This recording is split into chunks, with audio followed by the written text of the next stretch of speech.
तक साहसिक फैसले लेता है और तेजी से काम करता है, किस्मत अक्सर उसी का साथ देती है। तो विर्तु और फोर्टूना के बीच का यह रिश्ता एक डांस की तरह है। कभी विर्तु आगे बढ़ती है तो कभी फोर्टूना। एक सफल शासक वही है जो इन दोनों के बीच संतुलन साधना जानता हो। वो अपनी काबिलियत पर भरोसा करता है, लेकिन वो किस्मत की ताकत को भी नजरअंदाज नहीं करता। वो बहादुर है लेकिन बेवकूफ नहीं। लेकिन अब हम उस सवाल पर आते हैं जो हर लीडर, हर मैनेजर और हर उस व्यक्ति के मन में आता है जिसे लोगों से काम लेना है। लोगों पर शासन करने के लिए, उन्हें अपनी तरफ करने के लिए कौन सा तरीका बेहतर है? क्या हमें उनके दिलों में अपने लिए प्यार जगाना चाहिए या उनके दिलों में अपने लिए खौफ पैदा करना चाहिए? प्रेम और भय की इस जंग में कौन जीतता है? मैकियावेली इस पर जो कहने जा रहे हैं वो आपको सत्ता के मनोविज्ञान की सबसे गहरी और सबसे असुविधाजनक सच्चाई से रूबरू कराएगा। और ये जानने के लिए आपको अगले अध्याय में मेरे साथ चलना ही होगा। अध्याय नंबर 5, प्रेम या भय। एक शासक के लिए क्या बेहतर है?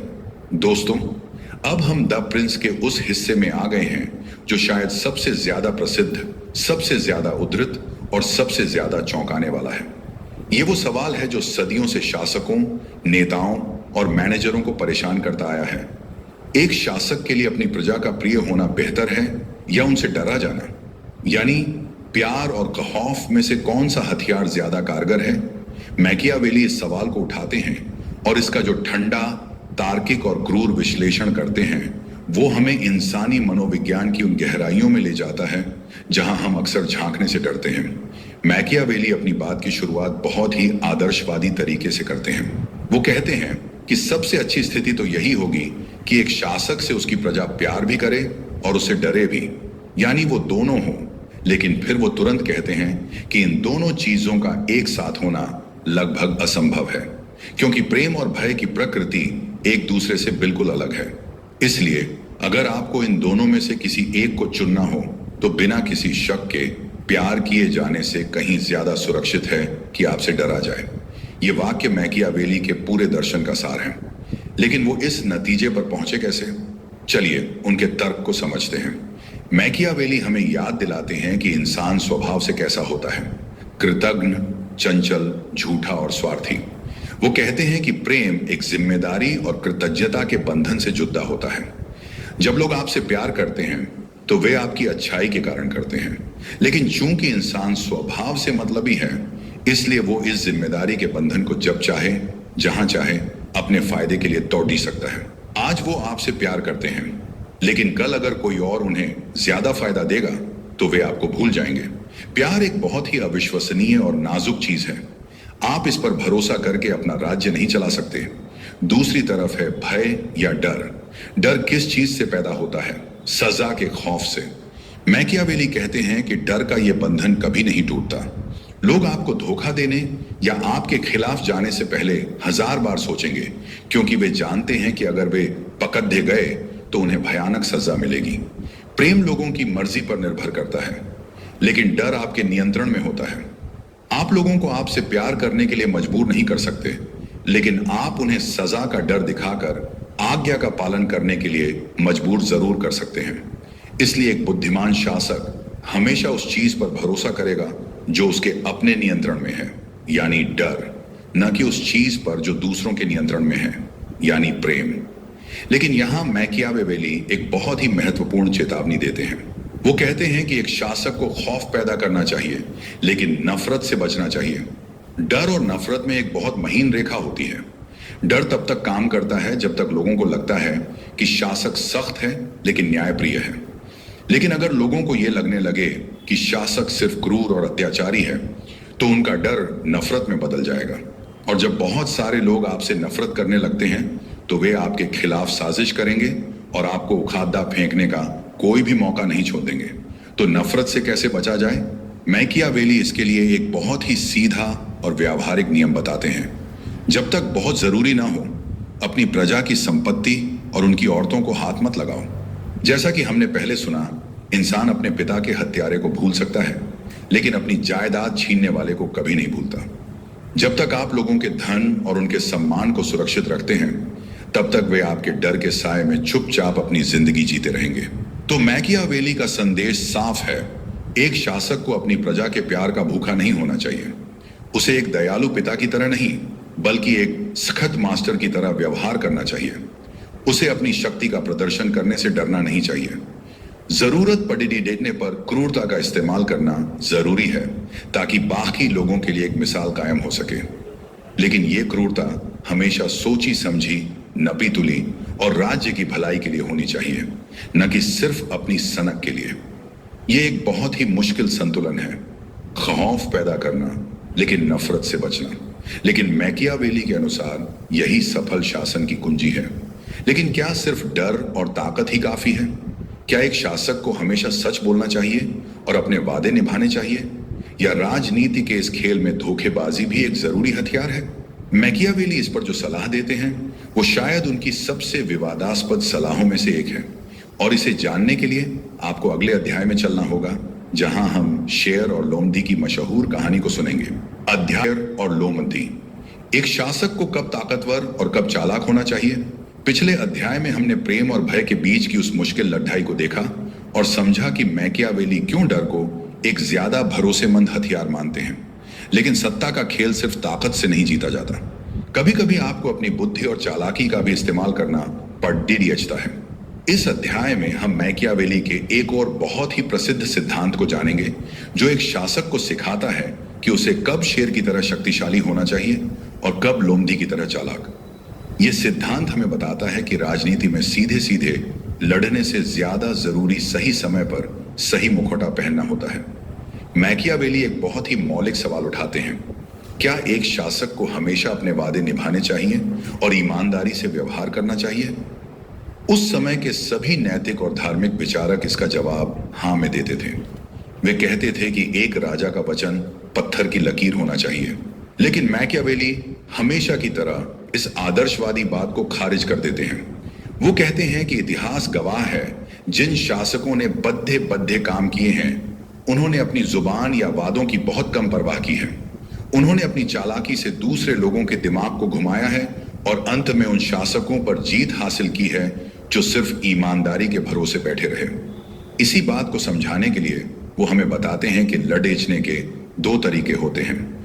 एक है कानून का तरीका, जो इंसानों के लिए है, और दूसरा है ताकत का तरीका, जो जानवरों के लिए है। लेकिन चूंकि कानून का तरीका अक्सर काफी नहीं होता, इसलिए एक शासक को जानवरों के तरीके का इस्तेमाल करना भी सीखना चाहिए, और जानवरों में भी उसे दो खास जानवरों से सीखना चाहिए, शेर और लोमड़ी। शेर बहुत ताकतवर और खौफनाक होता है। वो भेदियों के झुंड को डराकर भगा सकता है, लेकिन शेर चालाक नहीं होता। वो जालों और फंदों को नहीं पहचान पाता और उनमें फंस जाता है। दूसरी तरफ लोमड़ी बहुत चालाक और धूर्त होती है। वो हर जाल और फंदे को पहचान लेती है, लेकिन वो भेदियों से लड़ने के लिए ताकतवर नहीं होती। इसलिए मैकियावेली कहते हैं कि एक सफल शासक को इन दोनों का मिश्रण होना चाहिए। उसे भेदियों को डराने के लिए शेर होना चाहिए और जालों को पहचानने के लिए लोमड़ी। इसका व्यावहारिक मतलब क्या है? इसका मतलब है कि एक शासक को यह समझना होगा कि कब उसे अपनी सैन्य शक्ति और ताकत का प्रदर्शन करना है, शेर बनना है, और कब उसे कूटनीति, धोखे और चालाकी का इस्तेमाल करना है, लोमड़ी बनना है। जो शासक सिर्फ शेर बनने की कोशिश करता है, वो अपने दुश्मनों की साजिशों को नहीं समझ पाएगा और किसी न किसी जाल में फंस जाएगा। और जो शासक सिर्फ लोमड़ी बना रहता है, वो जरूरत पड़ने पर अपनी ताकत नहीं दिखा पाएगा और कमजोर समझा जाएगा। सफलता इन दोनों के बीच सही संतुलन बनाने में है। अब आते हैं वादे निभाने के सवाल पर। लोमड़ी की तरह चालाक होने का एक हिस्सा यह भी है कि आप अपने वादों से बंधे हुए नहीं हैं। मैकियावेली कहते हैं, एक बुद्धिमान शासक अपने वादे को नहीं निभा सकता और न ही उसे निभाना चाहिए जब ऐसा करना उसके खिलाफ जाता हो और जब वे कारण खत्म हो गए हों जिनके चलते उसने वादा किया था। उनका तर्क बहुत सीधा है। अगर सारे इंसान अच्छे होते और अपने वादे निभाते तो आपको भी निभाने चाहिए। लेकिन जैसा कि हम जानते हैं, इंसान झूठे और अविश्वसनीय होते हैं। वे अपना वादा तोड़ डिच देंगे जैसे ही उन्हें मौका मिलेगा। तो फिर आप अकेले ईमानदारी का बोझ क्यों उठाएं? अगर आप हमेशा ईमानदार बने रहेंगे तो दूसरे लोग आपकी इस अच्छाई का फायदा उठाकर आपको धोखा देंगे। इसलिए आपको भी जरूरत पड़ने पर अपना वादा तोड़ने और धोखा देने के लिए तैयार रहना चाहिए। लेकिन यहां भी मैकियावेली एक बहुत जरूरी बात जोड़ते हैं। वो कहते हैं कि वादा तोड़ने की इस कला को छिपाना बहुत जरूरी है। आपको दुनिया के सामने हमेशा एक बहुत ही दयालु, ईमानदार, मानवीय और धार्मिक व्यक्ति होने का नाटक करना है। आपकी छवि ऐसी होनी चाहिए कि कोई आप पर शक न कर सके। आपको एक बेहतरीन झूठे और पाखंडी बनना होगा। लोग बाहरी दिखावे से बहुत जल्दी धोखा खा जाते हैं।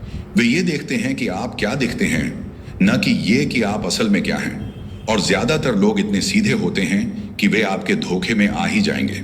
तो संदेश साफ है, अंदर से एक लोमड़ी बनो, लेकिन बाहर से एक मासूम भेद्य का मुखौटा पहने रहो। ये एक बहुत ही निंदनीय सलाह लग सकती है, लेकिन मैकियावेली के अनुसार यही सत्ता के खेल का सबसे बड़ा राज है। लेकिन एक शासक के आसपास हमेशा बहुत से लोग कौन आपकी पीठ में छुरा घोंपने की तैयारी कर रहा है। इस अंदरूनी खतरे से निपटने के लिए मैकियावेली जो सलाह देते हैं, उसे जानने के लिए आपको अगले अध्याय तक चलना होगा। से सावधान, सही सलाहकार कैसे चुने। अब तक हमने एक शासक के बाहरी दुश्मनों और आम प्रजा से निपटने के तरीकों पर बात की है। हमने शेर और लोमड़ी बनने की कला सीखी, लेकिन अक्सर एक शासक के लिए सबसे बड़ा खतरा उसके बाहरी दुश्मन नहीं, बल्कि उसके अपने ही लोग होते हैं जो उसके सबसे करीब रहते हैं। हम बात कर रहे हैं मंत्रियों, सलाहकारों और दरबारियों की। ये वो लोग हैं जिनके पास शासक तक सीधी पहुंच होती है, और यही पहुंच उन्हें सबसे ज्यादा खतरनाक बनाती है। इस अध्याय में हम मैकियावेली से ये सीखेंगे कि एक शासक को अपने सलाहकारों का चुनाव कैसे करना चाहिए और उस एक बीमारी से कैसे बचना चाहिए जो हर दरबार और हर ऑफिस में फैली होती है, और वो है चापलूसी। मैकियावेली कहते हैं कि एक शासक की बुद्धिमत्ता का पहला अंदाजा इसी बात से लगाया जाता है कि उसने अपने आसपास कैसे लोगों को रखा है। अगर उसके मंत्री और सलाहकार काबिल और वफादार हैं, तो शासक को बुद्धिमान माना जाएगा, क्योंकि वो अच्छे लोगों को पहचानने की क्षमता रखता है। लेकिन अगर उसके सलाहकार मूर्ख या धोखेबाज हैं, तो शासक के बारे में भी यही राय बनाई जाएगी। इसलिए सही मंत्रियों का चुनाव करना शासन के सबसे महत्वपूर्ण कामों में से एक है। लेकिन यह पता कैसे चले कि कौन सा व्यक्ति आपके लिए सही है? मैकियावेली इसके लिए एक बहुत ही सरल और कारगर परीक्षा बताते हैं। वो कहते हैं कि जब भी आप किसी व्यक्ति को मंत्री बनाने के बारे में सोचें, तो बस ये देखें कि वो व्यक्ति अपने बारे में ज्यादा सोचता है या आपके बारे में। अगर वो अपनी हर कार्रवाई में अपना फायदा ढूंढता है, अगर वो हमेशा अपने लिए धन, शक्ति और सम्मान चाहता है, तो वो व्यक्ति कभी भी एक अच्छा मंत्री नहीं बन सकता। आप उस पर कभी भरोसा नहीं कर सकते। एक अच्छा मंत्री वो है जो खुद को पूरी तरह से राज्य के काम में समर्पित कर दे और अपने निजी हितों को शासक के हितों से ऊपर न रखे। ऐसा व्यक्ति ही वफादार हो सकता है। लेकिन सिर्फ सही व्यक्ति को चुन लेना ही काफी नहीं है, आपको उसे वफादार बनाए भी रखना होगा।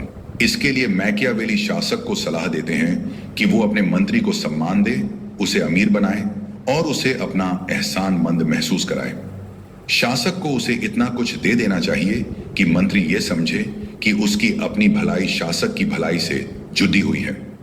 उसे ये एहसास होना चाहिए कि अगर शासक को कुछ हुआ तो उसका अपना सब कुछ भी छिन जाएगा। जब शासक और मंत्री के बीच इस तरह का रिश्ता बन जाता है, तभी वे एक दूसरे पर भरोसा कर सकते हैं। तो ये एक लेन देन का रिश्ता है, जहां वफादारी के बदले सुरक्षा और समृद्धि दी जाती है। अब आते हैं उस दूसरी बड़ी समस्या पर, जो है चापलूसी।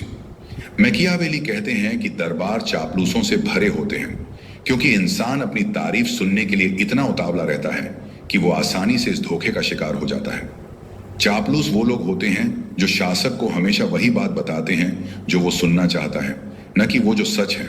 वे कभी शासक की आलोचना नहीं करते और उसकी हर गलती पर भी वाहवाही करते हैं। ये बहुत खतरनाक है, क्योंकि अगर शासक को अपनी गलतियों का पता ही नहीं चलेगा, तो वो उन्हें सुधारेगा कैसे? वो धीरे धीरे हकीकत से दूर होता जाएगा और अंत में कोई बहुत बड़ी गलती कर बैठेगा। तो इस चापलूसी से कैसे बचा जाए? मैकियावेली कहते हैं कि इसका सिर्फ एक ही तरीका है, लोगों को ये एहसास दिलाना कि सच बोलने से आपको कोई नाराजगी नहीं होगी। एक शासक को कुछ बुद्धिमान लोगों को चुनना चाहिए और सिर्फ उन्हीं को यह अधिकार देना चाहिए कि वे उसे किसी भी मामले पर पूरी ईमानदारी से अपनी राय दे सकें। शासक को उनसे हर मुद्दे पर सवाल पूछने चाहिए, उनकी राय सुननी चाहिए और फिर आखिर में फैसला खुद लेना चाहिए। उसे यह साफ कर देना चाहिए कि वो सिर्फ इन चुने हुए लोगों की ही सलाह सुनेगा और किसी की नहीं। जब लोगों को पता चल जाएगा कि शासक सच सुनना चाहता है, तो वे चापलूसी करने की बजाय सच्ची सलाह देंगे। लेकिन संतुलन साधना है।